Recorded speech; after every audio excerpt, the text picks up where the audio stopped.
सपोट्रा उपखंड के जोड़ली गांव में पीकेसी या सीपी रामजल सेतु लिंक परियोजना के तहत प्रस्तावित डूंगरी बांध के विरोध में शुक्रवार को एक विशाल महापंचायत का आयोजन किया गया। इस महापंचायत में लाखों लोगों के पहुंचने का अनुमान है, जो करीब 72 बीघा भूमि पर बने सभा स्थल पर एकत्रित हुए। महापंचायत में भारतीय किसान यूनियन के राष्ट्रीय प्रवक्ता राकेश टिकैत, आरएलपी सुप्रीमो और सांसद हनुमान बेनीवाल, पूर्व मंत्री राजेंद्र गुढ़ा, करौली धौलपुर सांसद भजनलाल जाटव, टोंक सवाई माधोपुर सांसद हरीश मीणा, सपोट्रा विधायक हंसराज मीणा, पूर्व मंत्री रमेश मीणा और एनएसयूआई प्रदेश अध्यक्ष विनोद जाखड़ सहित कई जनप्रतिनिधि और किसान नेता शामिल हुए। किसान नेता राकेश टिकैत महापंचायत में पहुंच चुके हैं, जिसकी अध्यक्षता पूर्व सरपंच अशोक सिंह कर रहे हैं। आंदोलन के और अत्याचार के खिलाफ लड़ाई के प्रतीक बन गए भाई नरेश जी मीणा साहब। हमारे हिंदुस्तान में आंदोलन करने वाले, बड़े बड़े आंदोलन और सरकार को घुटने टिकाने वाले राकेश जी टिकैत साहब, हमारे मंच के ऊपर प्रहलाद जी खटाना जी, सम्मानित मंच, सम्मानित विधायकगण, इस आंदोलन के अंदर हमारी मां जगदम्बा के समान हमारी माताओं और बहनें, नौजवान साथियों, बुजुर्गों, मैं ये कहना चाह रहा हूं, जो हमारे विधायक हैं, हमारे सांसद हैं, वो पार्लियामेंट के अंदर, विधानसभा के अंदर सरकार की आंख में आंख डाल के पूछे, और जो विधायक यहां आके और जो आपके बाप से कमिटमेंट करके जा रहे हैं आंदोलन के अंदर, इसी ताकत के साथ विधानसभा में यदि अपनी लड़ाई लड़ेंगे, मुख्यमंत्री जी से अपनी बात रखेंगे, प्रधानमंत्री के सामने अपनी बात रखेंगे, आपके पार्लियामेंट के अंदर हमारे हरीश जी मीणा है, मुरारी लाल जी मीणा है, ये मेरे अजीज दोस्तों में से हैं, और ये और भी जितने सांसद हैं हिंदुस्तान की पार्लियामेंट के अंदर, या किसानों के साथ, जनता के साथ जिस तरह का कुठाराघात करने की कोशिश की जा रही है, इसके लिए चाहे विधायक सत्ता पक्ष के हो, चाहे विपक्ष के हो, या विधायक जब रहेंगे जब ये जनता आपको चुनेगी।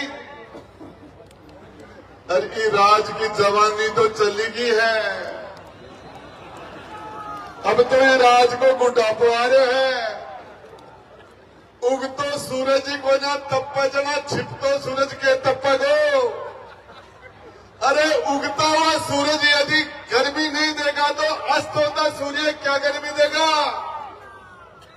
मैं आपको बताना चाह रहा हूं, इस आंदोलन को जिस तरीके से यहाँ नौजवान लोग, आपने आंदोलनकारी इसको जो लीड करे, सबको बहुत साधुवाद देता हूं, और हजारों की तादाद में आपने यहाँ इकट्ठे होकर ये मैसेज सरकारों को दे दिया, डबल इंजन की सरकार को दे दिया, और कांग्रेस पार्टी हो चाहे भाजपा हो, सभी को आपने, जनता ने हजारों की तादाद में मैसेज दिया है।